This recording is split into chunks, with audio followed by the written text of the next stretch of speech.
மகர ராசி அன்பு சொந்தங்களுக்கு வணக்கங்க.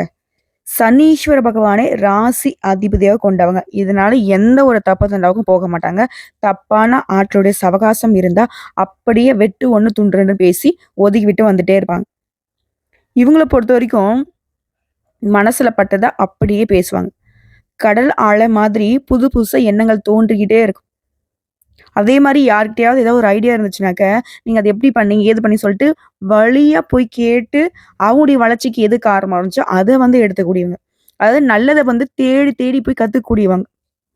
மனிதநேயத்தோட வாழக்கூடியவங்க. இவங்கள பொறுத்தவரைக்கும் யாருக்கும் தொல்லையா இருக்கக்கூடாது. முடிஞ்ச அளவுக்கு உதவியா இரு. உன்னால முடியலையா? ஒதுங்கி வந்துரு. அதேபோல விவேகமாக செயல்படக்கூடியவங்க, வேகமாகவும் செயல்படுவாங்க.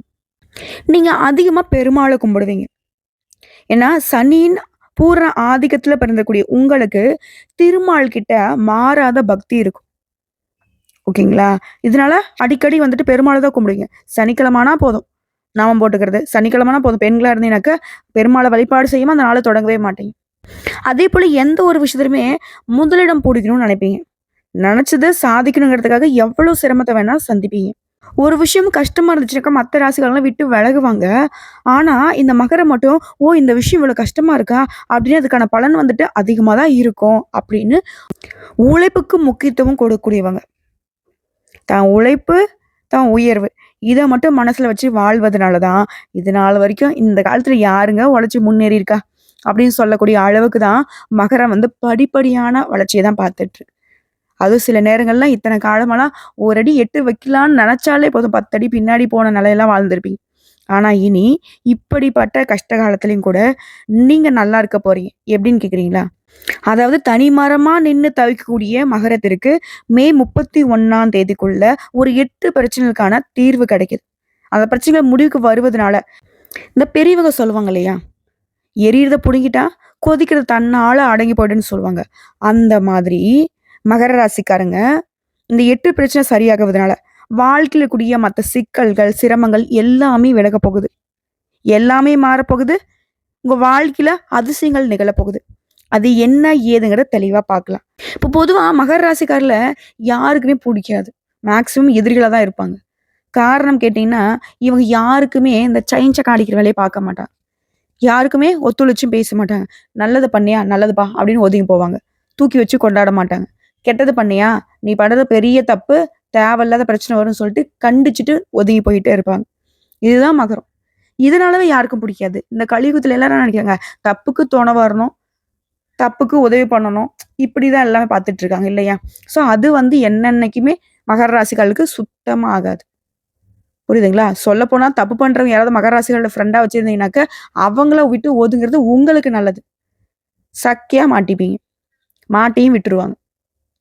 ஸோ இப்படி வெட்டு 1 துண்டு 2 நேர்மை, நீதி இதுதான் வாழ்க்கைன்னு வாழக்கூடிய மகரத்திற்கு 50 ஆண்டுகளுக்கு பின்னாடி புதன் பகவானுடைய வீடான மிதுன ராசியில உருவாகக்கூடிய திருகிரக யோகத்தினால உங்களுக்கு பணமும் குவிய போகுது, வெற்றியும் குவிய போகுது.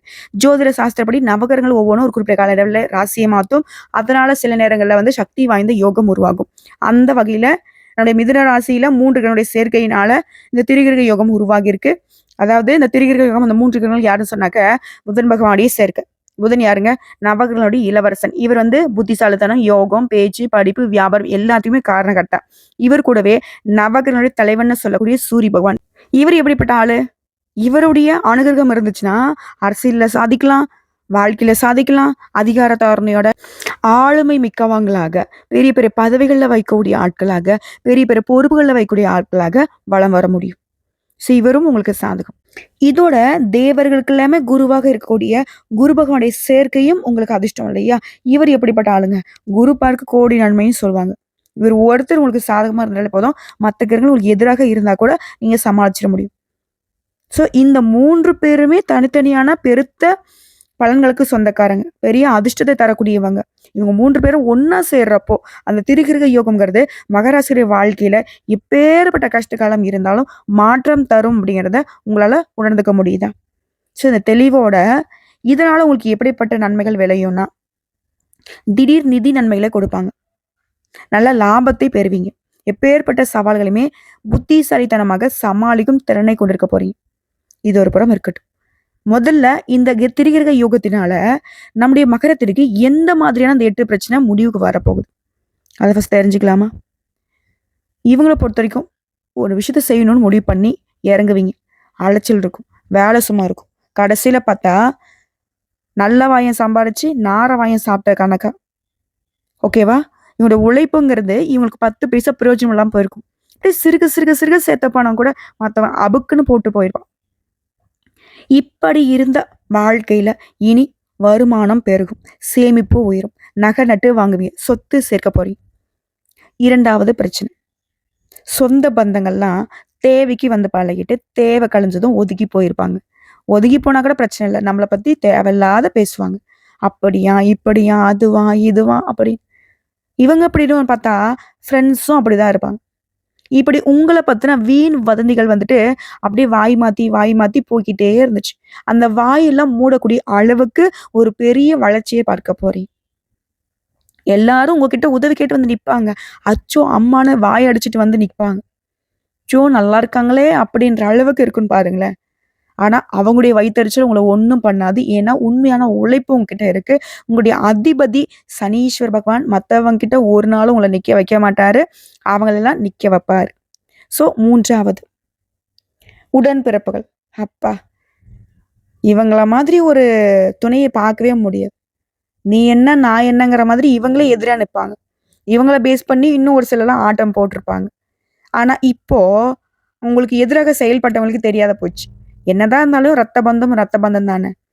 அவங்கள எங்க தட்டணுமோ அங்க தட்டி, எங்க உட்காரணுமோ உட்கார வச்சு, எங்க அடக்கணுமோ அங்க அடக்கி, அவங்கள உங்க கைக்குள்ள வச்சுக்க போறீங்க. சகோதர, சகோதரிகள்லாம் உங்ககிட்ட அனுசரணையா இருப்பாங்க. நீங்க சொல் பேச்சு அவங்க மாற மாட்டாங்க. மனஸ்தாபங்கள் விலகுது. உங்களுக்கு பக்கபலமா வந்து நிக்க போறாங்க. நீங்க நினைச்சத சாதிக்கிறதுக்கு அவங்க உறுதுணையா இருப்பாங்க. அடுத்தது 4வது விஷயம். பூர்வீக வீட்ட சீரமைக்கணும், விரிவுபடுத்தணும். இப்படி சொத்து சம்பந்தமா நெறைய இடைஞ்சல்கள சந்திச்சிருப்பீங்க. அது எல்லாமே இப்ப சரியாகுது. கோர்ட்டு கேஸ்ன்னு ஏதாவது சொத்து சம்மந்தமா போயிட்டு இருந்தா கூட, அது உங்களுக்கு சாதகமா தீர்ப்பு கிடைக்கும். குறிப்பா உங்களுடைய மூதாதையருடைய சொத்துக்கள் உங்க கைக்கு வந்து சேரும். புதுசா வீடு கட்டக்கூடிய யோகம் கூட இருக்கு. பழைய வீட்டை சீரமைத்து, திரும்பவும் ஒரு புதுமையா மாத்தி அமைக்கக்கூடிய வகையிலும் இருக்கு. அதேபோல வண்டி வாகனம் வாங்கக்கூடிய யோகம் இருக்கு. பொன் பொருள் சேர்க்கையும் வாய்ப்பு இருக்கு. அடுத்து 5வது பிரச்சனை. ஆரோக்கிய பிரச்சனை. பெரும் பிரச்சனை.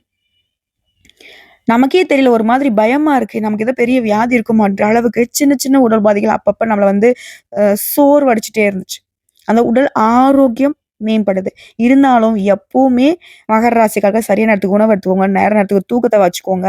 அதே போல வெளி உணவுகள தவிர்த்துடுங்க. ஓகேங்களா? ஆரோக்கியம் இருந்தா மட்டும் தான் உங்களால எல்லார்கிட்டயும் அக்கறை காட்ட முடியும். அத ஃபர்ஸ்ட்டு ஞாபகத்துல வச்சுக்கோங்க. ஃபர்ஸ்ட்டு உங்களுடைய ஆரோக்கியத்துல அக்கறை வச்சுக்கோங்க. அடுத்து 6வது பிரச்சனை.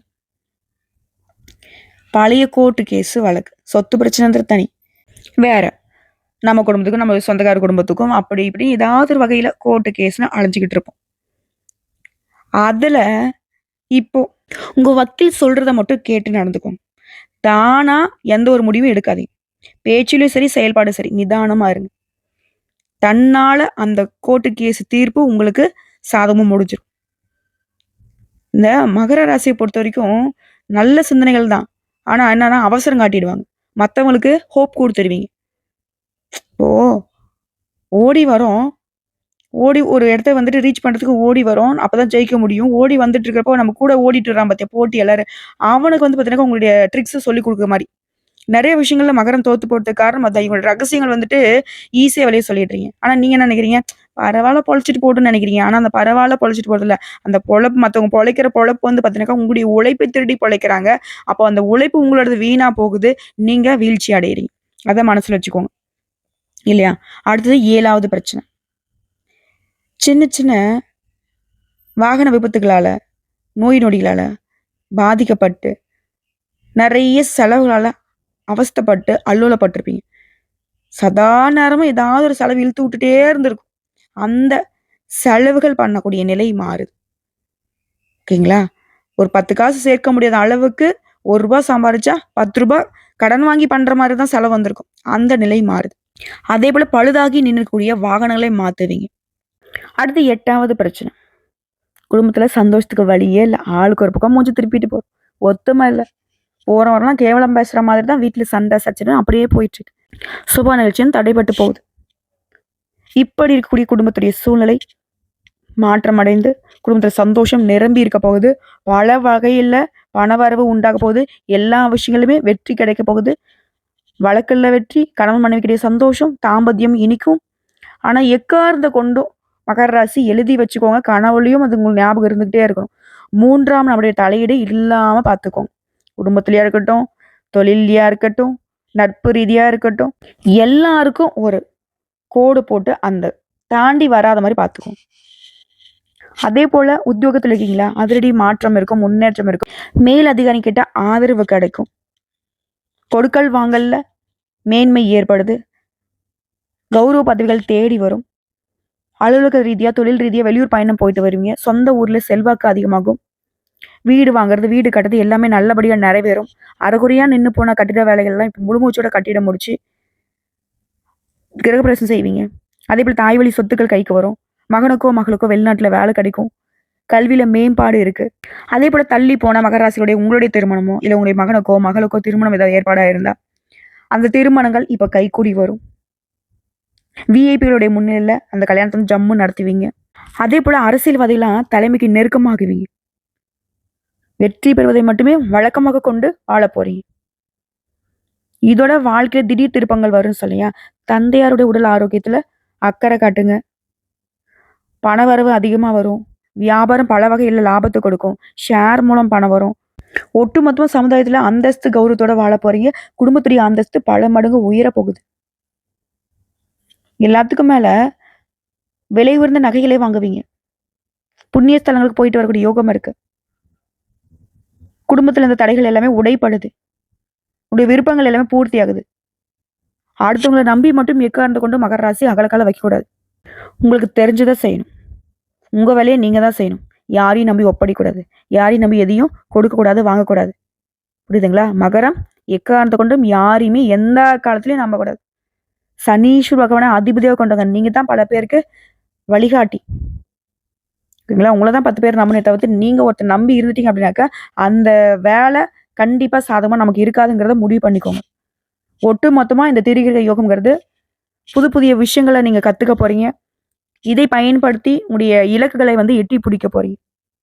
ஸோ உங்களை பொறுத்த வரைக்கும் இந்த திரிகிரக யோகம் கொடுத்துருக்கூடிய பலன்கள் அப்படிங்கிறது பிரச்சனைகளை முடிவு கொண்டு வரது மட்டும் இல்லாம உங்களுக்கு அதீத நல்ல பலன்களையுமே கொடுக்க போகுது. என்னன்னா புதிய வருமான ஆதாரங்கள் திறக்கப்படும். நிதி நிலைமை வலுவா இருக்கும். குடும்பத்திலையும் சரி, வாழ்க்கையிலும் சரி, மகிழ்ச்சிக்கும் அமைதிக்கும் குறைவே இருக்காது. நீண்ட நாள் ஆசைகள் எல்லாமே நிறைவேற போகுது. சமுதாயத்துல மதிப்பு மரியாதை அதிகமாக போகுது. செல்வாக்கு மிக்க நபருடைய நட்பு கிடைக்கும். நீங்களே செல்வாக்கு மிக்க நபர்களாக வளம் வர போறீங்க. வெளிநாட்டு பயணங்களை மேற்கொள்வதற்கு வாய்ப்புகள் கிடைக்கும். சுப நிகழ்ச்சியில அதிகமாக பங்கேற்கக்கூடிய வாய்ப்பு இருக்கும். புதிய வேலை தொடங்கக்கூடிய எண்ணங்கள் இருந்தா இந்த காலத்தில் தொடங்கினா நல்ல வெற்றி கிடைக்கும். அதே போல நீண்ட காலமாக உங்களுடைய பணம் எங்கேயாவது வெளியில சிக்கியிருந்தா அந்த பணத்தை நீங்களே மறந்துருந்தா கூட அந்த பணம் திரும்ப கிடைக்கிறதுக்கு வாய்ப்பு இருக்கு. வருமானத்துல உயர்வு இருக்கு. வாழ்க்கையிலும் சரி, தொழிலையும் சரி முன்னேற்றத்தை பார்க்க போறீங்க. உத்தியோகத்திலுமே உயர்வை அடைய போறீங்க. அலுவலகத்துல உங்களுக்கு கொடுக்கப்பட்ட வேலையை திறம்பட செய்து முடிக்கிறதுக்கான வாய்ப்பு இருக்கும். மேல் அதிகாரிகிட்ட முழு ஆதரவு கிடைக்கும். அதே போல ஏற்கனவே தொழிலையும் ஏதோ ஒரு விஷயத்திலையும் முதலீடு பண்ணியிருந்தாக்கா பழைய முதலீடு இருந்து கூட இப்ப நல்ல லாபத்தை பார்ப்பீங்க. அதே மாதிரி பங்கு சந்தை, பந்தயம், லாட்ரி இதன் மூலம் கூட நல்ல நிதி ஆதாயங்களை பெறுவதற்கு வாய்ப்பு இருக்கு. ஸோ ஒட்டு மொத்தமா இந்த திரிகிரக யோகங்கிறது மகர ராசிகளுக்கு வாழ்க்கையில மாற்றத்தையும் ஏற்றத்தையும் அதிசயங்களையும் நிகழ்த்த போகுது. இது எல்லாம் உங்களுக்கு நினைச்சிருக்குனாக்கா நீங்க செய்ய வேண்டிய பரிகாரம் மற்றும் வழிபாடு. இந்த 3 பேரால தான் நமக்கு நல்லது நடக்க போகுது. புதன் பகவானுடைய வழிபாடு செய்யணும். அவருடைய அனுகிரகம் நமக்கு நினைச்சிருக்கணும். ஒவ்வொரு புதன்கிழமையும் அருகில் கூடிய உங்களுக்கு ரொம்ப பிடிச்சமான இஷ்ட தெய்வம் சொல்லக்கூடிய பெருமாளுக்கு மகாலட்சுமி தாயுடைய அம்சம் பொருந்திய துளசி மாலை அணிவித்து குடும்பத்தில் இருக்கிற எல்லாருடைய பெயர்லையுமே அர்ச்சனை செஞ்சுட்டு வாங்க. செல்வ செழிப்பு மேலோங்கும். குடும்பத்தில் சுபிக்ஷம் நிலைக்கும். 2வது சூரிய பகவானுடைய வழிபாடு. அனுதினமும் சூரிய பகவானை வணங்கிதான் ஒரு நாள் தொடங்கணும். இதன் காரணமா வாழ்க்கையில எக்காரணத்தை கொண்டும் இருட்டுங்கிறது சூழாம போகும். எப்பேற்பட்ட சூழ்ச்சிகளும் உங்களை சூழாம இந்த சூரிய பகவானுடைய வழிபாடு உங்களுக்கு பலன் கொடுக்கும். அடுத்து 3வது ஒவ்வொரு வியாழக்கிழமைகள் தோறும் குரு பகவானுக்கு மஞ்சள் வஸ்திரம் சாற்றி மஞ்சள் மலர்களால் அர்ச்சனை செய்து நல்லெண்ணெய் தீபம் ஏற்றி மஞ்சள் நிற கொண்ட கடலை இருக்குங்களா அது மாலை கட்டி போட்டாலும் சரி, இல்லை நெய்வேத்தியமாக கொடுத்து அவருக்கு படைச்சிட்டு வரக்கூடிய பக்தர்களுக்கு பிரசாதமா கொடுத்தாலும் சரி, நிறைய நன்மையான பலன்களை உங்களுக்கு கொடுப்பார். இவர் ஒரு பார்வை இருந்தாலே போதும் இல்லையா, நமக்கு பலம் கூடும். ஸோ இந்த 3 தெய்வங்களை வழிபாடு செய்ய ஒவ்வொரு நாளும் உங்களுக்கு சிறப்பாக அமையும். யாரும் உங்களுக்கு எப்பேற்பட்ட சூழ்ச்சி ஏன் அந்த தெய்வங்களே இறங்கி வந்து உனக்கு வந்து ஒழிச்சு கட்டணும் முடிவு பண்ணா கூட சரி, முயற்சி மட்டும் தான் பண்ண முடியும் தவிர்த்து ஒன்றும் உங்களை பண்ண முடியாது. ஸோ ஒட்டு மொத்தமாக மகரத்திற்கு வாழ்க்கை மாறுதுங்க. நல்லா இருக்க போறீங்க, ரொம்ப ரொம்ப நல்லா இருக்க போறீங்க. மறக்காம என்னென்ன செய்யணும் என்னென்ன செய்யக்கூடாதுங்கிறத நோட் பண்ணி வச்சுக்கிட்டு வாழ்க்கையில பயன்படுத்தி பாருங்க. வெற்றி நிச்சயம். வாழ்க வளமுடன்.